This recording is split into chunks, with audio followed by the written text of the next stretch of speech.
ازيكم فنانين في قناة كتالوج الفن، الكتالوج الخاص بكل فنان. احنا النهاردة في المحاضرة السابعة. الجزء ده مكمل معانا لحد المحاضرة ال18 أو ال19. جزء دسم جدا وأهم جزء تقريبا في الكورس، واللي الأغلب بيستناه زي ما قلت في المحاضرة اللي فاتت، وهو رسم البورتريهات. طبعا جزء كبير، جزء دسم، أنا مش سايب حتة غير وعامل لها محاضرة كاملة حرفيا، يعني ورش ورش مش محاضرات. فبجد جزء دسم جدا وكبير، محتاج شغل أول بأول، محتاج تطبيق، متراكمش المحاضرات دي. وأنا يعني هبدأ فيه من الصفر ومن تحت الصفر كمان، لحد ما توصل لمستوى كويس جدا. تمام. وزي ما قلت برضو في المحاضرة اللي فاتت، من بعد ما بتخلص شغلك بتبعته على جروب التليجرام اللي سايب اللينك بتاعه تحت في الديسكريبشن. بتبدأ إنك تدخل وتبعت شغلك، وأنا بتابع معاك أول بأول عشان مستواك يتطور أسرع، وما تبقاش بتعمل الحاجة وأنت مش عارف هي صح ولا غلط. فلازم يكون في متابعة، ولازم أنت تشتغل على طول، يعني إيدك متقفش. تمام. خلونا نبدأ على طول في المحاضرة دي. محاضرة بسيطة خالص، هاخد فيها بس طريقة بسيطة جدا لرسم البورتريهات، يعني الأساس. من المحاضرة الجاية هبدأ بقى في طريقة لوميس، واللي هي الأصعب شوية، واللي فعلا بتوصل، يعني فعلا لو انت استخدمتها واتمكنت منها هتوصل لمستوى كويس جدا، ومش هتعطل في اي بورتريه هترسمه. بس النهارده انا هبدأ كده في طريقة بسيطة خالص، تمام، حاجة كده للمبتدئين شوية. تبدأ بس تفهم منها النسب بتاعة الوش كده، واللي هو الأساس بتاع الموضوع ايه. تمام. فهنحتاج بس مسطرة وقلم وجومة، مش أكتر. أول حاجة احنا بنعملها في الطريقة دي كده، بنشد خط أهو. أوضحها بس شوية عشان الكاميرا. تمام تمام. طيب، هنيجي بعدها هنقسم. كان يعني هنقف هنا مثلا عند السبعة أهو، هقف هنا في نقطة عند الصفر، وهنا عند ال14. يعني بتعمل الحتة دي قد الحتة دي. تمام. دي كده قد دي. ومن هنا برضه هشد خط كده، من هنا هشد خط. تمام. كده احنا بقى عندنا ايه؟ بقى عندنا جزئين كده قد بعض. ده بس اللي هو بسم الله الرحمن الرحيم، انا لسه هبدأ. تمام. كده باينة اهي. تمام. دي أول خطوة بنعملها. بنعمل ايه بعد كده؟ هجيب المسطرة من الجنب هنا كده. الخط اللي أنا عملته بالطول ده هقسمه ل3. تمام. ده عندنا كام كده؟ 17 وشوية، هنخليها 18.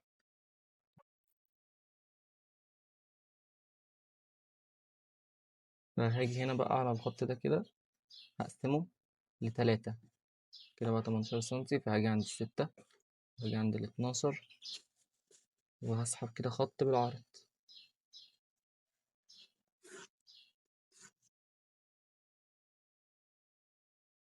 بس كده أنا بقى عندي إيه؟ 6 مربعات. تمام. طيب إيه ال6 مربعات دول؟ مبدئيا أنا عندي هسمي ده كده المربع 1، ده 2، ده 3، ده 4، ده 5، ده 6. تمام. كده أنا رقمت المربعات بس بتاعتي. أنا عندي رقم 1 و2، دول للراس. تمام. عندي رقم 3 و4، دول للمناخير والعين.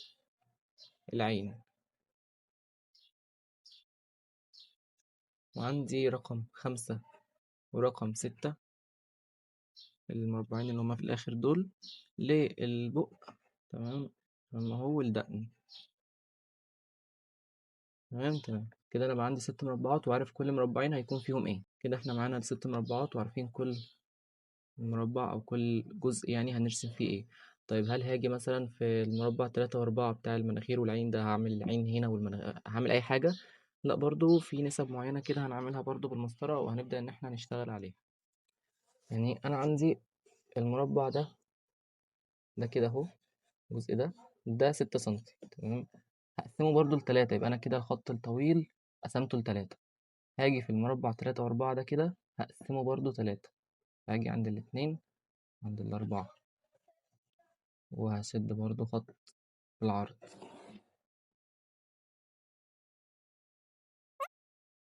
نفس الشيء برضو هعمله هنا، بس استنوا نمشي واحدة واحدة أحسن. طيب نرسم برضو الراس كده عشان نبقى ماشيين برضو واحدة واحدة. أدي الراس أهو، هبدأ كده من هنا أهي. هعمل القرعة بتاعت البني آدم كده أهو.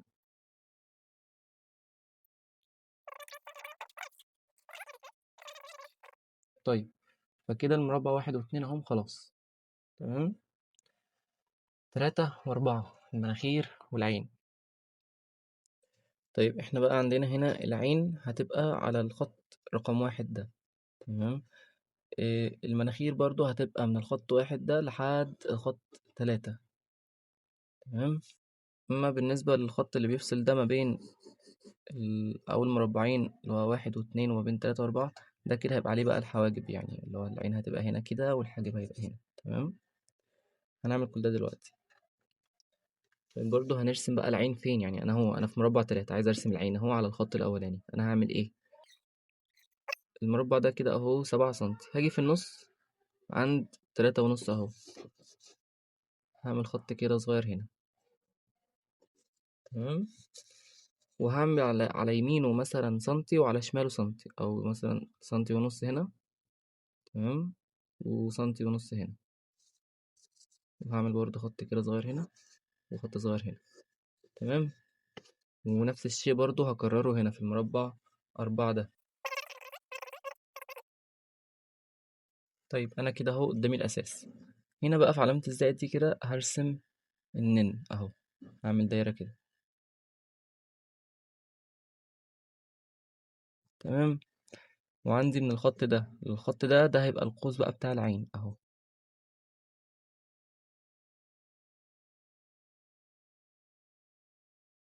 تمام. نفس الشيء برضه هكرره بقى هنا. هعمل أهو دايرة كده عند علامة الزائد دي.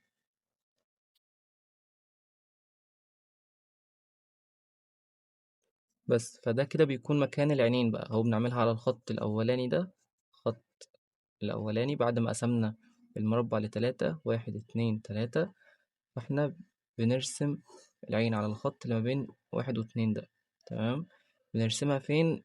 في النص بالظبط كده، يعني بنعمل اهو زي ما قلنا بنقسم المربع اتنين، ونعمل سنتي أو سنتي ونص مثلا على اليمين وزيهم على الشمال حسب النسب بتاعة الرسمة كلها. بس عشان ترسم عليهم العين يبقوا العينين قد بعض، يعني انت بتساوي اليمين زي الشمال. طيب المناخير بقى برسمها فين؟ أكيد في النص هنا. هاجي من هنا برضو هاخد مثلا سنتي على اليمين سنتي على الشمال مثلا، أو سنتي ونص برضو سنتي ونص. خلينا ناخدها بالمسطرة. شغلك كده في الأول بس مسطرة. ايديا مظبوطة أصلا أكتر من مسطرة، طلع سنتي وسنتي فعلا، بس أنا هاخد سنتي ونص وسنتي ونص أهو كده. تمام. بس المناخير هتترسم عادي من هنا اهو كده.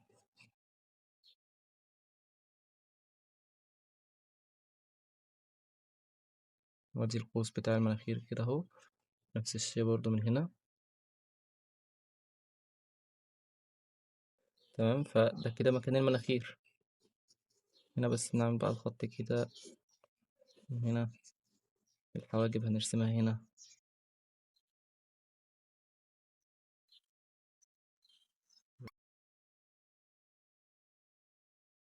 طيب ده كده اهو بالنسبة للمربع الأولاني كده اهو. الأول والتاني بتاع الراس خلاص. التالت والرابع اهو المناخير والعين برضو خلاص. تمام. فاضل آخر جزء معانا هنا تحت اللي هنرسم فيه البق والدقن. تمام. وده برضو هنعمل فيه ايه؟ هنقسم المربع لتلاتة زي ما عملنا هنا. احنا هنا اهو قسمناه واحد اتنين تلاتة قد بعض التلاتة، برضو هنعمل هنا كده. طيب البق بقى انا هرسمه على انهي خط فيهم؟ على الخط الاولاني برضو. يبقى احنا هنا كنا بنرسم العين على الخط الاولاني، برضو هنا نفس الشيء. ده كده بق. دقنه بقى هتبقى هنا كده.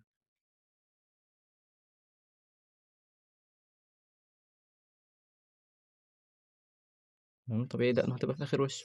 وهبدأ بقى اقفل الوش، يعني هاجي من القرعة اللي انا عملتها فوق دي، هاخد خط كده اهو من الخط اللي هو الخط التاني، تمام، في المربع اللي احنا عملناه ده.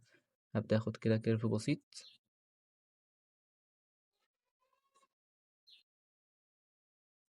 لحد الخط اللي احنا عملنا عليه البق. بعد كده هقوم جاي اخد كيرف اكتر بقى للدقن،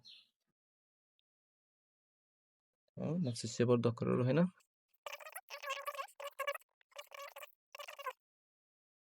طيب كده احنا ناقص لنا الودان. الودان بنعملها فين؟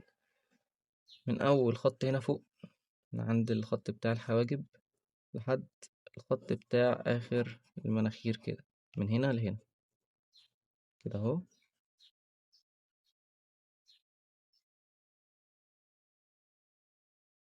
من هنا كده. مش كبيرة هي على فكرة، هي نسبة وتناسب. انا عامل الوش كبير قوي، بس ببدأ بقى ارسم الشعر عادي مثلا كده اهو، تمام. اي تفاصيل بقى عايز ترسمها كده، بس انت ده الاساس يعني. النسب كده بتاعتنا هي مظبوطة، تمام.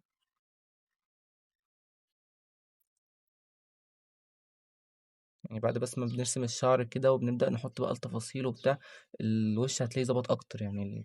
كل خطوة بتفرق، عشان كده بقول محتاج بس تركيز وتطبيق كده بإيدك تشتغل. في الأول لما رسمنا بس القرع والعينين كده الشكل كان مرعب، ومن غير ما نرسم الأوتلاين بتاع الوش كان الشكل غريب واحدة واحدة كل تفصيلة بتفرق. عشان كده جزء البورتريهات ده أنا هاخده حتة حتة. أنا النهاردة بس أساسيات، شوية هعلمك بس ازاي ترسم العين نفسها والحواجب والمناخير والبق والودان كل تفصيلة هاخدها بالفتفوتة. فباختصار كده اللي عملناه بقى هنا ايه؟ عملنا 3 خطوط والمسافة ما بينهم متساوية، يعني دي كده الخط ده قد الخط ده، تمام. ده كده قد ده. والخط ده الطويل ده اللي بالطول قسمناه على 3، 1 2 3، كل خط فيهم قد التاني، تمام. الجزء اللي في النص ده اللي هو المربع 3 و4 احنا قسمناه على 3، ونفس الشيء برضو عملناه هنا، قسمناه على 3، تمام. بالراحة كده، لو تهت ترجع الجزء ده تاني وشوفه. بنقسم الجزء ده وده على 3 ليه؟ عشان هنا هنرسم العين على الخط الأول، وهنا برضو هنرسم البق على الخط الأول، تمام. والمناخير هتاخد الجزئين الباقيين، وهنا الجزئين الباقيين دول للدقن، تمام. العين بنرسمها في نص المربع، بنقسم المربع نصين، الخط ده قد الخط ده، بنيجي من نص هنا بنعمل خط، وبناخد مسافة على اليمين وعلى الشمال قد بعض. نفس الشيء بنعمله هنا، تمام، عشان العينين يبقوا متساويين. النن بنرسمه في النص بالظبط، علامة الزائد اللي بتبقى هنا، وبرسم عليه القوسين بتوع العين، تمام.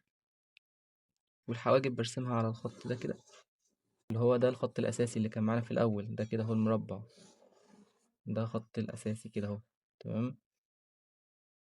ونفس الشيء المناخير آخرها برضو عند الخط الأساسي التاني، تمام. إن احنا في الأول اهو قلنا الخط اللي بالطول ده قسمناه ل3، 1 2 3. هنا على الخط ده بيبقى الحواجب، هنا آخرها المناخير، دي الراس، حواجب والعينين والمناخير، البق والدقن، بس. فدي كده باختصار أول طريقة. ده لو هترسم إيه؟ لو هترسم كده وش من قدام، تمام. في برضو طريقة تانية كده بقى سهلة، لو هترسم وش من الجنب، باقي بقى الزوايا واحد باصص كده شوية، باصص لفوق، باصص لتحت كده، كل الطرق دي بقى هنتعلمها بطريقة لومس. فدي حاجة متطورة أكتر، ودي الأحسن بكتير طبعا. أنا ده بس الأساس، تمام. لأن لومس مش مختلفة أوي عن دي، يعني نفس النسب، تمام. اختلاف بقى إنك يعني كأنه قدامك كورة كده، وبتبدأ إنك ترسم عليها الوش، تمام. بالظبط كده زي في رسم الجسم لما كان في طريقتين، اللي هو بتاعت الاستيك وبتاعت المجسم. انت في لوميس بترسم بقى على مجسم، كورة كده انت بتبدأ ترسم عليها، عكس دي انت قدامك حاجة يعني كأنها حاجة مسطحة بترسم عليها، تمام. بس دي بتاخد منها الأساسيات بس. طيب النص التاني من المحاضرة بقى ازاي نرسم وش يعني يكون باصص كده او باصص كده، تمام. نفس الخطوات اللي عملناها هنا هنعملها هنا، بس هيبقى باختلاف شوية حاجات. يعني برضو هنعمل خط كده، نفترض هنعمله برضو مثلا 14 سنتي زي ما عملنا ده. نيجي عند ال7 هنا اهو نقسمه نصين، تمام. زي ما عملنا هنا، هنا برضه عملنا خط، وهنا جينا 7 سنتي يمين و7 سنتي شمال، هو اللي هنعمله هنا. تمام. برضه طوله نخليه مثلا كام، 15 ولا حاجة، عشان ايه يعني اسمه برضه 3، فيبقى رقم يقبل الاسم على 3 كده بسهولة.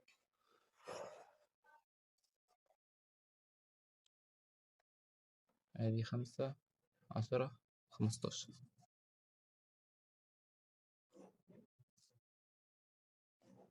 تمام لحد هنا مفيش أي مشكلة. تمام، ده نفس اللي عملناه ايه هنا كأساسيات في الأول خالص أهو. عملنا اللي هما ال6 مربعات اللي احنا رقمناهم هنا من 1 ل6. تمام. وبرضه نفس الشيء هنا 1 و2 برضه للرأس، و3 و4 برضه للودان والعينين والمناخير، و5 و6 برضه للبق والدقن. تمام. فنفس الخطوات، لكن هنشوف بقى ايه اللي هيتغير هنا. طيب احنا هنا لما كنا بنيجي نقسم المربعات دي كنا بنقسمها بالعرض. تمام. هنا هتتقسم بالطول، يعني المربع ده او الجزء ده كده اللي هو ده كام سنتي، 7. هاجي عند 3 ونص اهو، اقوم جاي اقسمه بالطول كده. نفس الشيء هنا. طيب احنا قلنا هنا المربع 1 و2 بقى اللي هو ده وده للراس. تمام، فتعالوا نرسم عليهم الراس. هاجي من هنا كده اهو،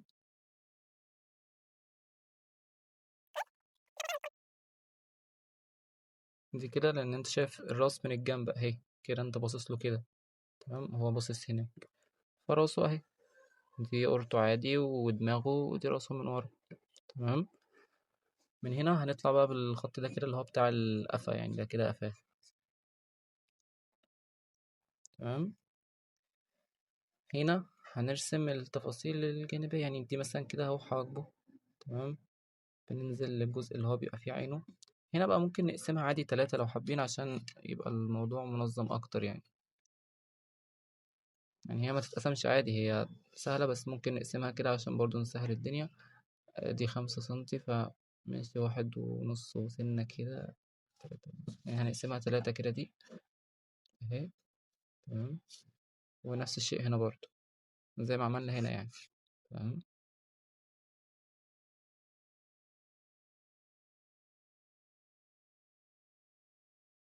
دي بس تسهيلا عشان مثلا نثبت يعني نثبت حاجة معينة نمشي عليها. أنا مثلا برضو العين هتبقى ايه في الجزء الأولاني ده. تمام. هنيجي بعد كده اهي كده، هنطلع من هنا بالمناخير.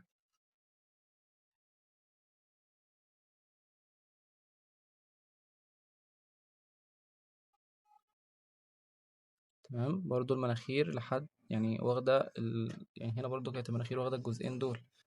أول واحد ده كنا بنرسم فيه على الخط ده العين، وكانت المناخير واخدة الباقي، نفس الشيء برضو اهي. تمام. برضو هنا البق كنا بنرسمه على الخط الأولاني، فأدي ده الخط الأولاني برضو. هننزل كده هنعمل دي الشفة اللي فوق، وده أول خط بتاع البق اللي هو ده كده اللي احنا عملناه هنا ده، وادي الشفة اللي تحت. تمام. وآخر آخر جزء ده اللي عملنا فيه الدقن هنا، فأهي.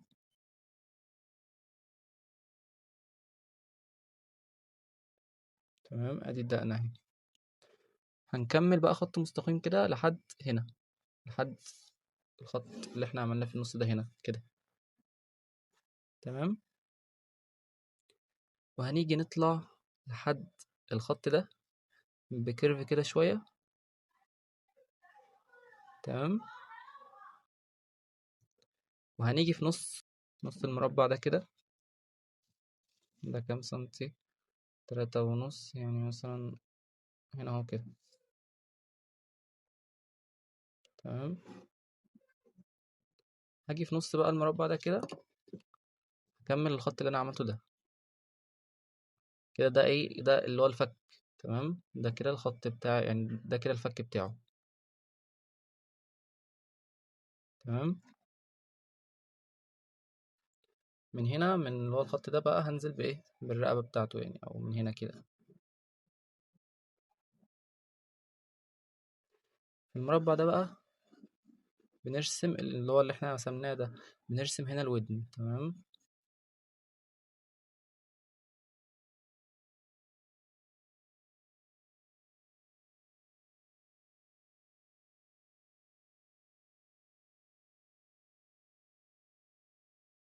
بس فالموضوع بسيط يعني. لو هنرسم بقى مثلا حواجبه بقى هنا، تمام، وعينيه،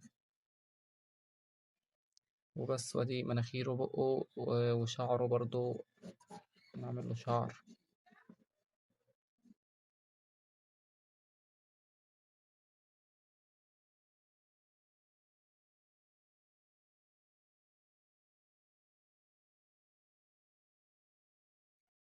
فنفس الخطوات اللي عملناها هنا يعتبر بنكررها هنا.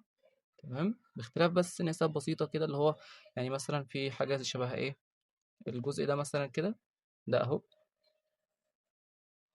مبنرسمش فيه أي تفاصيل. ونفس الشيء الجزء ده. تمام. يعني بمعنى مش يعني مثلا ماشي هنا لو عملنا الشعر الراس بتاعته مش عارف، لكن مفيش تفاصيل، مفيش حاجة بتترسم من الملامح هنا. تمام. يعني العينين والحواجب والمناخير والبق كل ده بيبقى في الجزء ده، اللي هو الجزء الأخير ده هنا. والودن بتبقى في الجزء ده. تمام. بس كده، ده ما بنرسمش فيه تفاصيل أو ملامح، ولا الجزء ده. هنا بس الودن. بس دلوقتي هعرض لكم بقى صور حقيقية وهقسمها معاكم بالطرق دي كده. تمام. نجيب صورة كمثال على ده، وصورة مثال على ده، وبرضه هقسمها وأوريكم النسب على صورة هي حقيقية، عشان ده اللي انتوا هتعملوه. تمام. هتجيبوا صورة مثلا انتوا عايزين ترسموها، وهتبدأوا تطبقوا الخطوات دي عليها وتنقلوها على الورقة. تمام. فهعمل لكم دلوقتي مثال على دي ومثال على دي، وانتوا طبقوها. وزي ما قلت برضو للمرة ال5000 الشغل اللي هتعملوه ده هتصوروه وتبعتوه على جروب التليجرام، وهتابع معاكم. طيب انا دلوقتي لو قدامي صورة اهو لبني ادم، وانا عايز ابدأ بقى ان انا انقلها على الورقة او ارسمها على الورقة. اول حاجة الشبكة دي انا عملتها بالابليكيشن ده اهو، ده اسمه. تمام. آه، اهو اسمه كامل هنا اهو ده. تمام. فببدأ ان انا اعمل الصورة بقسمها. هنعملها 12 صف وأربع أعمدة. تمام. هتطلع معانا كده أهي. دي الطريقة اللي بنشتغل بيها. تمام. طيب بعمل إيه بعد كده؟ أو بصوا كل اللي إحنا قلناه في الورقة يعني أهو. هبدأ إن أنا أوريه لكم هنا على الصورة. تمام. أدي أهو. إحنا دلوقتي كنا بنعمل إيه؟ كنا بنعمل خط في النص. تمام أهو. وكنا بنعمل الخط أهو اللي على اليمين. تمام. وزيه على الشمال. تمام. وكان عندنا 3 خطوط بقى أساسية، اللي هو الخط ده كده، اللي هو كنا بنقسمهم 3 يعني. تمام. وتاني خط كان يعني بنفوت 1 2 3، ونعمل الخط التاني 1 2 3، ونعمل الخط التالت نفس الشيء 1 2 3، ونعمل الخط الرابع. كده بقى عندي هو إن هو كأني أنا كده بالظبط. آدي أم، ده كده أهو. ثواني. ماشي، ده كده أهو الخط اللي احنا كنا بنعمله بالطول في الورقة. كنا بنقسمه 3، ادي جزء وادي جزء وادي جزء. تمام. دول كده ال3 أجزاء. والست مربعات بتوعنا اهو 1 2 3 4 5 6. تمام. بعد كده كنا احنا برضو بنعمل ايه هنا، بنقسم دي نصين. نغير اللون كده.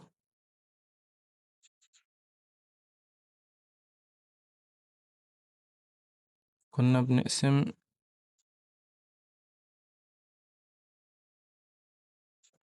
دي كده اهي. كنا بنقسمها نصين صح. ودي نفس الشيء. تمام. وكنا بنعمل فعلا بنقسم دي لتلات أجزاء. ده الكلام ده كله ده اللي أنا عملته إيه في الورقة. تمام. بس أنت مثلا جبت صورة بقى من على النت عايز ترسمها، أو بورتريه لحد، أو صورة لحد عايز ترسمه. فأنت بقى بتجيب صورته وبتعمل كل ده أنت إيه بنفسك على الصورة مش على الورقة يعني. تمام. بعد كده بتبدأ تنقل على الورقة. يعني الشبكة دي أنت بتعملها على الورقة وبتنقلها، هقول لك دلوقتي إزاي. فده كده أهو. كنا بنعمل فعلا هنا عند علامة الزائد النن، وبنرسم حواليه العين، والناحية التانية نفس الشيء. تمام. وفعلا اهي المناخير بتاخد الجزئين اللي فاضلين. احنا كنا بنرسم العين على اول خط، الكلام ده اللي شرحته في المحاضرة. والمناخير بتاخد باقي الجزئين دول. يعني دي كده هو واحد هنا آه للعين والحواجب، ودول للمناخير، واخرنا اهو هنا. تمام. وبرضو ده كنا بنقسمه تلاتة، وكان البق بيبقى على الخط الأول. تمام. اللي هو الخط كده هو ده على الخط ده، وبنرسم حواليه كده شفايف. والأخير ده بنعمل فيه الدقن. تمام. والودان هنا بقى من بره، هنا وهنا. تمام. ده باختصار اللي كنا بنعمله. فشوفوا كده المحاضرة، أو انتوا شفتوا المحاضرة. فنفس الكلام اللي شرحته هو اللي هتلاقيه على أي وش، يعني أي وش قدامك هتيجي تقسمه في الأغلب هتلاقي بنسبة 90% النسب دي مظبوطة. ال10% الفاضلين دول لو بقى حد مثلا عادي، في ناس ممكن وشها طويل شوية ممكن تلاقي دقنه هنا، ممكن تلاقي واحد مناخيره طويلة شوية، واحد تلاقي عينه قريبة من بعض سنة بعيدة عن بعض، على حسب الملامح اللي انت بترسمها أو حسب الشخص اللي انت بترسمه. لكن بنسبة 90% أي صورة هتجيبها وهتعمل عليها نسب كده هتطلع معاك مظبوطة. طيب، أنا بقى مثلا دلوقتي خلاص أنا جبت الصورة وعملت كده، إيه اللي المفروض أعمله؟ بتجيب بقى أنت على الورقة بترسم برضو الشبكة اللي انت عملتها دي بترسمها 12 12 صف. يعني واحد اتنين تلاتة أربعة كده 12 في أربعة، واحد اتنين تلاتة أربعة. تمام. بتيجي بقى في يعني الورقة اهي قدامك متقسمة، واحد اتنين، في خط هنا بتعمله. تمام. نازل في المربع التالت كده، في المربع لا واحد أهو. واحد اتنين، اللي تحتيه هتلاقي في خط هتعمله.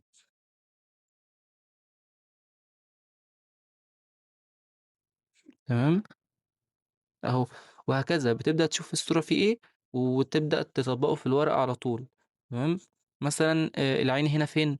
والله هتيجي تعد مثلا كده واحد اتنين تلاتة أربعة خمسة. تمام. في الخامس هنا في الحواجب اهي ستة. تمام. ما بين اهو في خمسة وستة، هتبدأ تشوف في خمسة هنا في ايه وتعمله، وفي ستة هنا في ايه وتعمله. تمام. يعني ماشي، ما انا قلت ان العين بتترسم على الخط الاولاني بس، ماشي هتاخد منين لفين؟ هترسم يعني التفاصيل نفسها وهكذا. بتشوف بقى انت في كل مربع فيه ايه وترسمه وهكذا. هتلاقي نفسك لما تاخدها كده جزء جزء، هتيجي في الاخر تخلص هتلاقي اللي انت رسمته في الورقة هو نفس البورتريه ده. بعد ما بتخلص بقى بتضيف التفاصيل بقى اللي هو الشعر، الشعر بتاع طبعا الكلام ده كله انا لسه هشرحه في المحاضرات الجاية، مش مطلوب منك بس دلوقتي غير انك تطلع النسب صح، وتطلع الشكل بنسبة مثلا على الأقل 70-80% مظبوط، يعني ما يطلعش حاجة، يطلع في الآخر يطلع بني آدم من الآخر في الورقة. بس واحدة واحدة برضو مع التدريب، يعني خلص الشغل اللي هتعمله بعد المحاضرة دي. تمام. نفترض مثلا هتاخدوا الصورة دي، الصورة اللي أنا حاططها دي هتاخدوها. تمام. وهتطبقوا كل اللي احنا قلناه ده عليها، وهتبعتوها على جروب التليجرام وهتابع معاكم. تمام. في بقى صورة تانية لو هناخد حد بزاوية من الجنب. تمام. نفس الشيء برضو، خدت الصورة حطيتها على الابليكيشن تاني عشان أقسمها للأعمدة والمربعات دي، يعني الشبكة دي. نفس الكلام برضو اللي عملته هعمله هنا. تمام. ادي هو الخط الأساسي بتاعنا اللي في النص اهو. تمام. وهقسمه لتلاتة، ادي واحد، ادي ونفوت 3 مربعات، واحد اتنين تلاتة. ونعمل الخط التاني، 1 2 3، ونعمل الخط التالت، 1 2 3، وادي الأخير. تمام. هنا مثلا أهو اللي كنت بقوله من شوية، ادي هنا دقنه مثلا اهي ما وصلتش، يعني دقنه اهي ما وصلتش لهنا. تمام، يعني احنا في الورقة قلنا بقى ايه دقنه مكملة، بس ماشي هو دقنه صغيرة كده شوية، ما هقول لأ. فخلاص، عشان كده بتعمل الشبكة مثلا وانت بقى بترسم في الورقة. هتيجي تشوف انت عندك هنا مثلا في الورقة انت عندك الخط ده اهو، مش هترسم بقى عليه الدقن، لأ خلاص انت هترسم الدقن في المربع ده اللي هو 1 2 3، تالت مربع كبر كده اهو، وترسم في الورقة عندك الحتة دي. تمام. الخط ده مكمل لحد فين في المربع اللي جنبه؟ مكمل لحد هنا كده، بعد كده جاي بكيرف نازل هنا. تمام. 1 2 المربع التاني هتيجي من هنا اهو وهكذا. تمام. ده اللي انت بتعمله في الورقة. طيب كده احنا خلاص قسمنا اهو الخط اللي بالطول، وقسمناه ل3 أجزاء. تمام. كنا بنعمل ايه بعد كده؟ كنا بنعمل كده بقى، غير اللون. كنا بنقسم برضو الجزء اليمين ده نصين. تمام. والجزء الشمال ده برضو نصين. في الورقة في المحاضرة أنا قلت إيه برضو؟ قلت إن الجزء ده ما بنجيش ناحيته، ما بيكونش فيه تفاصيل خالص، اللي هو الجزء ده كده ما بيكونش فيه ملامح. تمام. ونفس الشيء المفروض الراس مكملة هنا كده، فالجزء اللي هنا ده برضو ما بيكونش فيه أي حاجة. تمام. اللي هو الجزء ده كده، بس الملامح كلها بتكون في الجزء اللي على الشمال خالص ده، وهنا بس بتكون الودن. تمام. آه ده كده اللي احنا كنا بنعمله في الورقة. طيب بعد كده كنا بنعمل ايه؟ اهو احنا الجزء ده كنا بنقسمه 1 2 3، وبنرسم العين على اول خط. تمام. اول خط اهو بنرسم عليه العين.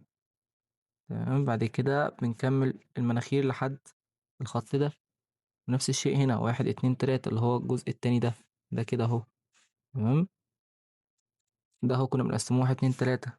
الشفايف هنا يعني احنا كنا بنعملها على الخط هنا، ماشي طلعت فوق سنة مش مشكلة. امال انت عامل الشبكة ليه؟ انت عامل الشبكة عشان لو في اختلافات، ما هو طبيعي الموضوع مش هيبقى مظبوط بنسبة 100%. تمام.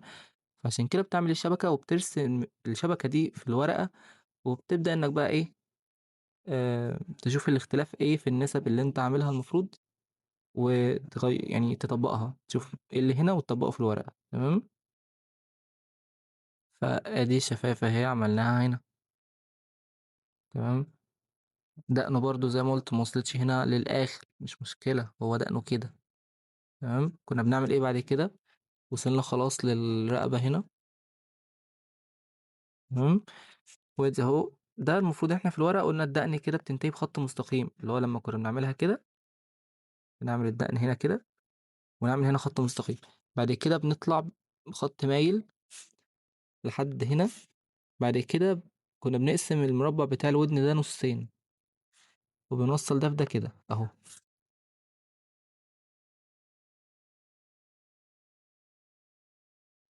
وده اهو لو جينا بصينا ده اللي فعلا حصل اهو لما جينا عملناها على الصورة الحقيقية. اهو فعلا الخط ماشي كده كده كده، اللي هو ده الفك يعني، لحد نص الودن هنا. بس ترسم الودن هنا اهو، وبتحط بقى العين هنا والحواجب والمناخير، وترسم الاوتلاين بتاع الرسمة يعني. والراس هي برضو واخدة ال3 مربعات اللي فوق، 1 2 3 اللي هو أو المربعين اللي فوق اللي هما الكبار دول. الراس جاية كده، والمفروض إن هي مكملة لورا هنا لحد هنا كده مثلا، وتنزل بالخط بتاع القفا يعني لحد هنا كده. تمام. بس ده باختصار اللي بتعمله أول ما بتجيب صورة مثلا من على النت عايز ترسمها، أو صورة حد تعرفه بتجيب. بس انت طبعا دلوقتي لسه مش هنرسم يعني بالمستوى ده، بس دلوقتي مطلوب النسب مش اكتر. اللي احنا عملناه في المحاضرة هو المطلوب منك بس. تمام. دي كده كطريقة، الطريقة البدائية يعني، اللي هو طريقة الشبكة وانك ترسم دي الطريقة البدائية لسه. تمام. ده الاساس، انا بدي لك الاساس حرفيا من الصفر يعني، وبدي بدل الطريقة كذا طريقة. تمام. فدي كده باختصار كانت كانوا مثالين على اللي إحنا أخدناهم في المحاضرة. بس كده، دي المحاضرة السابعة، اتعلمنا فيها بس أساسيات بسيطة تمام عن البورتريه كنسب. تمام. كل حاجة بيكون مكانها فين، هتبدأ تطبق الخطوات دي عشان من المحاضرات الجاية هبدأ بقى في طريقة لوميس، وهيكون الموضوع يعني أكبر من ده شوية يعني. تمام. هتعرف بقى ازاي ترسم الوش بقى بزاوية كده بزاوية كده. تمام. مش حاجة زي دي أو زي دي. دي بس بتتعلم منها الأساسيات. تمام. والنسب عشان لما تبدأ في المحاضرات الجاية ما يبقاش الموضوع صعب شوية. تمام. آخر حاجة حابب أقولها، حابب أوريكم يعني مستواي حاليا في البورتريهات عشان تشوفوا لو خدتوا الموضوع بجدية شوية وطبقتوا وسمعتوا الكلام. يعني ده حاليا مستواي. تمام. فكل ده انت هتتعلمه، الشعر، الملامح، التفاصيل، التظليل، كل ده انا حاطه في الكورس ده. يعني انا ماشي معاك خطوة بخطوة، اشوف من ايه لايه يعني. شايف؟ شايفين انا بادئ معاكم منين وان شاء الله توصلوا لفين. فخدوا الموضوع بتركيز شوية وطبقوه اول باول زي ما قلت لكم، وتابعوا معايا على جروب التليجرام، وان شاء الله توصلوا لمستوى كويس جدا. اشوفكم المحاضرة الجاية على خير. دي كانت المحاضرة السابعة، قناة كتالوج الفن.